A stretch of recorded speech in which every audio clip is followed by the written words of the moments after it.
I've never really liked the idea of talent. It gets used in two ways. Either I'm not talented, so I can't do this, or that person is really talented, so that's why their work is good. And both of these approaches are kind of useless. A better way to think about it is that talent is just three things: knowledge, practice, and aptitude.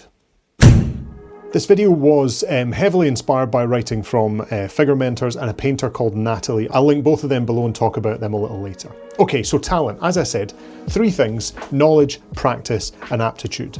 Knowledge is knowing what to do, practice is being able to actually do it, and aptitude is all the weird little advantages that you kind of pick up along the way. Maybe you've got a steady hand, maybe you've done art before, maybe you just have a good eye for colour. But none of that is fixed, and none of it is assigned to you at birth. What people call talent is usually just experience that you can't see. The frustration though is that even when you are improving, your brain can make it feel like you're not. We don't have the ability to see our work objectively, not in the way that other people see it. We see it all the time, so we get used to it, right? You stare at something for long enough and your brain just starts to accept it, as good or as bad as it might be. And that's why you can come back to a model the next day or the next week and think, okay, what the fuck happened here?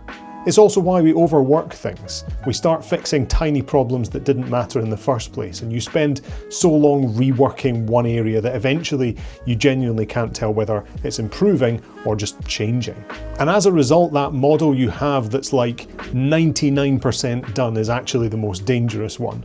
Not because it's unfinished, but because you probably can't see it clearly anymore. And actually that's when I send it to people to make sure I'm not losing my mind. And often they'll come back with things and I'll think, oh yeah, why didn't I see that? And there's actually a very specific moment in learning where everything feels worse. You know what good looks like and you can see it and you can maybe even picture it in your mind, but you can't replicate it. And that's what many people talk about as the wall. So this is where your confidence starts to drop, the doubt creeps in, and every mistake feels bigger than it is. And this is where a lot of people stop improving. Not because they've hit their limit, but because they've hit resistance. Learning isn't a straight line, it's more like a loop. And you've got a comfort zone where things feel warm and fuzzy. It's easy stuff, the stuff you can do with your eyes closed. And then there's the wall, where things start feeling frustrating. There is a learning zone where you're actively improving, and yeah, the panic zone. If it's too easy, you're not really improving. If it's too hard, you stop entirely. So the trick is staying just on the edge of uncomfortable. Of course, I'm not suggesting every model challenges you or pushes yourself out of your comfort zone every time you paint, but if your intention is to improve, it's a good way to go about it. The panic zone is very familiar. It's that moment where nothing is working and your brush feels worse than usual, and somehow everything is getting worse, not better. And this is also usually the point in a project where people put the project away on a shelf or in a box, and a technique gets written off as, yeah, I just can't do that, or the model just gets put in the bin. But panic isn't failure, it's a signal, right? It's your brain telling you, this might be too much, too fast. So what do you do about it? Well, first, simplify things. Pick one thing to improve, not 5 or 10 or even 2. And break your problems down, right? So if something isn't working, figure out which of those parts isn't working.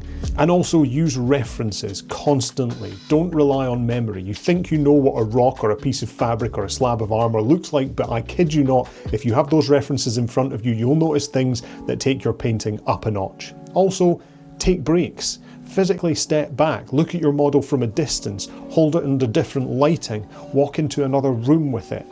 And probably the most important one here is paint with intent. You don't get better by painting more, you get better by painting with purpose. When you move into display painting or competition painting, I guess the pressure changes. It stops being, this looks cool, and it starts being, is this good enough? And mistakes feel heavier. They're not a sign that you're doing it wrong, but they are a sign that you've maybe left your comfort zone. And also, some of the most useful things that you will ever learn will probably come from pieces that you didn't like at the time, right? You come back later and you realize, oh, that's where things started to change. So if you feel stuck, it's probably not your ability. It's just where you are in the loop. So if this topic is of interest to you, I would like to credit two people here. The first is Dino, or Deno, from figurementors.com. They wrote about miniature painting and its psychology on the site, which I will link down below. The second is a painter, designer, artistic tutor called Natalie, who wrote a really good stack of stuff on our Get Good Discord on this topic, and she also has some wonderful slides which I kind of remade or illustrated to fit this video, and you can find her amazing work under the username Evalaina on Instagram, or her site is at evastudios.com.au, and if you're ever in with the chance to learn from Nat, then I have no doubt that she would be an amazing teacher. If you like these videos and you're interested in the more philosophical or thinking side of miniature painting, then please do like and subscribe. It's free and it means that I can continue to do more without slowly losing my will to live. Until next time, go finish something.